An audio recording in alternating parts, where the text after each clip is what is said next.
Hello friends, welcome back to my channel Kiraj Classes. Friends, today we are going to study valency.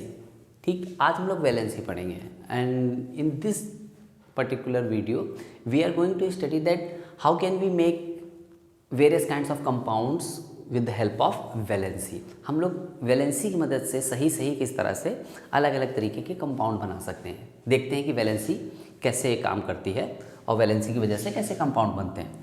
Suppose that देखिए, आप जैसे magnesium आप जानते हैं, magnesium का आप जानते हैं एटॉमिक नंबर कितना है आपका 12. ठीक, कन्फिग्रेशन क्या हो जाता है मैग्नीशियम का 2 8 2. देखिए 2 और 8 10 और 2 12. ठीक, ये है मैग्नीशियम का कन्फिग्रेशन. और इधर देखते हैं, चलिए हम लोग ने ले लिया एक क्लोरीन. ठीक, क्लोरीन का एटॉमिक नंबर 17, कन्फिग्रेशन 2 8 7.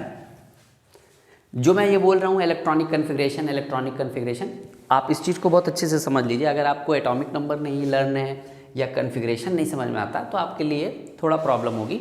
वरना अगर आप इन चीज़ों को अगर अच्छी तरह से समझते हैं, if you understand better that what is atomic number and how can we configure a group of electrons for a particular element, तो आपको बहुत अच्छे से समझ में आएगा कि वैलेंसी क्या चीज़ होती है. और अगर आप इस चीज़ को समझना चाहते हैं कि इलेक्ट्रॉनिक कन्फिग्रेशन क्या है, तो मेरा एक वीडियो और है जो कि इलेक्ट्रॉनिक कन्फिग्रेशन पर ही बना हुआ है. आप उसको देख लीजिए तो आपको बहुत अच्छे से समझ में आ जाएगा कि इलेक्ट्रॉनिक कन्फिग्रेशन क्या चीज़ है. अब चलिए हम लोग देखते हैं. अब देखिए 2 8 2, लास्ट सेल में कितने इलेक्ट्रॉन है? 2 इलेक्ट्रॉन है. तो मैग्नीशियम की टेंडेंसी क्या होती है? इलेक्ट्रॉन लूज करने की, तभी तो हम लोग इसको मेटल कहते हैं. और क्लोरीन की टेंडेंसी क्या होती है? एक इलेक्ट्रॉन लेकर अपना ऑक्टेट पूरा करने के लिए. ऑक्टेट का मतलब होता है 8. हर एलिमेंट यही चाहता है नेचुरली कि उसका ऑक्टेट कंप्लीट हो जाए. मींस ऑक्टेट कंप्लीट होने का मींस क्या मतलब होता है? Means every element tends to complete its last cell with 8 electron. हर एलिमेंट ये चाहता है कि उसकी लास्ट सेल में 8 इलेक्ट्रॉन हो जाए. तो ये 8 पूरा करने के लिए क्या करेगा? 2 दे देगा तो इसकी लास्ट सेल ये हो जाएगी 8 इलेक्ट्रॉन आ गए. ये 1 इलेक्ट्रॉन ले लेगा तो इसकी लास्ट सेल में कितने हो जाएंगे? 8 इलेक्ट्रॉन. चलिए अब देखते हैं कि कैसे इनके बीच में कंपाउंड बनता है, कैसे वैलेंसी काम करती है. ये 2 इलेक्ट्रॉन दे रहा है तो इसकी वैलेंसी क्या हो जाती है? मैग्नीशियम की वैलेंसी +2. कितनी हो जाती है? +2. 2 इलेक्ट्रॉन दे रहा है. क्लोरीन ये 1 इलेक्ट्रॉन ले रहा है तो इसकी वैलेंसी हो जाती है -1. 1 इलेक्ट्रॉन ले रहा है.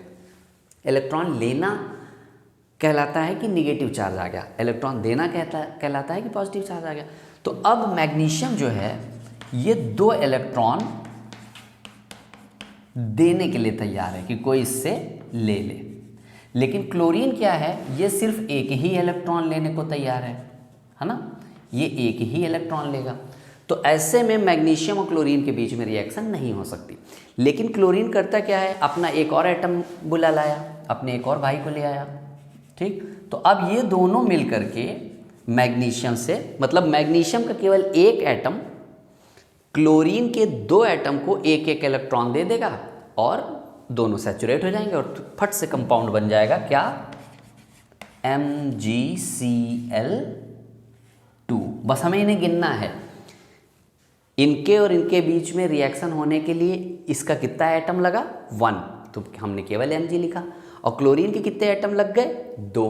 तो हम लोग ने यहाँ पर Cl के नीचे 2 भी लिख दिया. तो MgCl2. इस तरह से करके कंपाउंड बन जाते हैं. ठीक, ये चीज़ आपको समझ में आ रही है? चलिए एक और एग्जांपल ले लेते हैं. एक और एग्जांपल ले लेंगे तो आपको और क्लियर समझ में आएगा. आप इसको नोट कर लीजिए, वीडियो पॉज कीजिए, नोट करिए.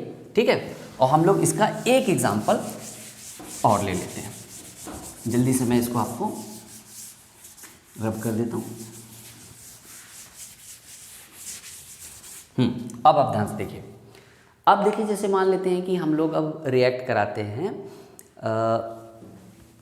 एल्युमिनियम और ऑक्सीजन के बीच. एल्युमिनियम का आप कन्फिग्रेशन जानते हैं कितना होता है? 2 8 3, क्योंकि एल्युमिनियम का एटॉमिक नंबर क्या है? 13. उसी तरह ऑक्सीजन का एटॉमिक नंबर क्या है? 8. तो ऑक्सीजन का कन्फिग्रेशन क्या हो जाता है? 2 और 6.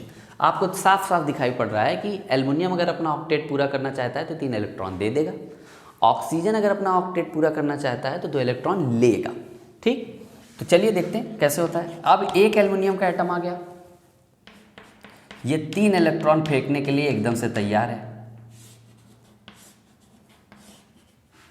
लेकिन ऑक्सीजन का अगर एक ही एटम है तो ये कितने इलेक्ट्रॉन लेगा? केवल 2 इलेक्ट्रॉन लेगा। ठीक, 3 तो लेगा नहीं। तो ऑक्सीजन करेगा क्या? अपने एक और भाई को ले आएगा। अब 2 इलेक्ट्रॉन लेने को ये भी तैयार है, लेकिन एल्युमिनियम तो केवल 3 ही इलेक्ट्रॉन दे रहा है। आप क्या करेंगे? अब एल्युमिनियम भी अपने एक भाई को ले आएगा, यानी एक और एटम को ले आएगा। अब ये भी 3 इलेक्ट्रॉन देने को तैयार है। लेकिन अब देखिए, अब इनके पास टोटल 1 2 3 4 5 6 इलेक्ट्रॉन, ये 2 एटम मिलके 6 इलेक्ट्रॉन दे रहे हैं, लेकिन ये 2 एटम मिलके केवल 4 इलेक्ट्रॉन ले रहे हैं। तो अब ऑक्सीजन अपना एक और भाई ले लेगा। और अब अगर आप ध्यान से गिने तो देखिए मामला डन हो गया। कैसे डन हो गया? 2 एल्युमिनियम एटम मिलके 6 इलेक्ट्रॉन दे रहे हैं, है ना, 6 इलेक्ट्रॉन दे रहे हैं, और 3 ऑक्सीजन मिलकर के 6 इलेक्ट्रॉन ले रहे हैं। अब मामला बराबरी का हो गया और तुरंत कंपाउंड बन जाएगा। क्या कंपाउंड बनेगा? ध्यान से देखिएगा, Al2O3। आपको सिंपली गिनना है, एल्युमिनियम के कितने एटम लगे? 2 Al2, और ऑक्सीजन के कितने लगे? 3 Al2O3। इस तरह से करके आप देखिए कि अगर आपको एटॉमिक नंबर याद है, इलेक्ट्रॉनिक कन्फिग्रेशन याद है, तो आप बड़ी आसानी से बिना किसी गलती के आप ये वैलेंसी का यूज़ करके कंपाउंड बना सकते हैं। ठीक है ना? तो इसको अगर आपको ऐसा लगता हो कि ये वीडियो आपके लिए हेल्पफुल है तो आप अपने और दूसरे फ्रेंड्स में भी इसको क्या कीजिए, शेयर कीजिए। अगर आपको अच्छा लगा है वीडियो तो आप लाइक कीजिए, कमेंट कीजिए। अगर कुछ नहीं समझ में आता है इससे तो आप कमेंट बॉक्स में लिखिए कि हाँ यहाँ नहीं समझ में आया, तो मैं उसको कंसिडर करूँगा, ध्यान से देखूँगा, और next time I will try to solve your problem, solve your what is your doubt. ठीक, तो उसके हिसाब अकॉर्डिंग मैं एक और वीडियो बना दूंगा और आपको समझ में आ जाएगा। तो अभी के लिए इतना ही है। आप इसको वैलेंसी आपको समझ में आई होगी। अगर आपको अच्छा लगा ये वीडियो, आप इसको लाइक कीजिए, शेयर कीजिए। ठीक है?